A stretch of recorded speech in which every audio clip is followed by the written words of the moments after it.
The Greater Bragg Creek ecosystem in the Upper Bow Basin is an absolutely iconic landscape.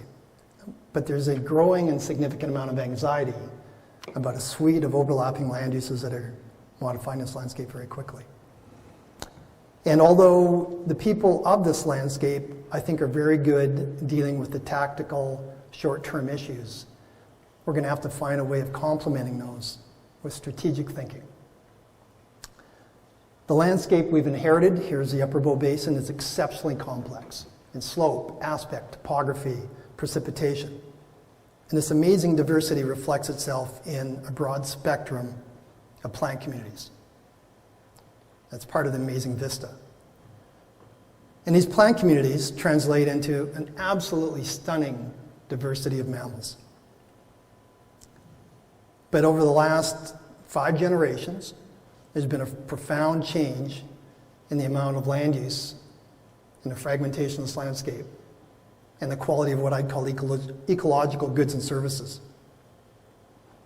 So there's Bragg Creek and 900 square kilometers around it, just a 17 meter radius, and we're just sitting 25 kilometers from the western edge of Calgary, and it's growing quickly.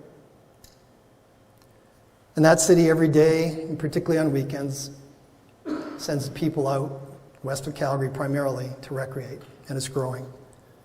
Meanwhile, we have species like grizzly bears and mountain lions that are trying their best to meet their life history requirements, and it's getting progressively more difficult. And we can stand back and actually look at the populations, and I'll show you for the province of Alberta and for the basin, the extent to which our native mammalian biomass has been profoundly changed over the last few generations. I'm going to argue that we need to find a way of bringing the concept of ecological goods and services, natural capital, into our economic arguments, because this landscape is literally worth several $billions a year. And we're not computing those values when we consider the effects of forestry and energy and agriculture and transportation and recreation and tourism too. These land uses, as they're growing in the Upper Bow River Basin and the Bragg Creek ecosystem, we can do better with best management practices. But best management practices themselves aren't going to solve this problem.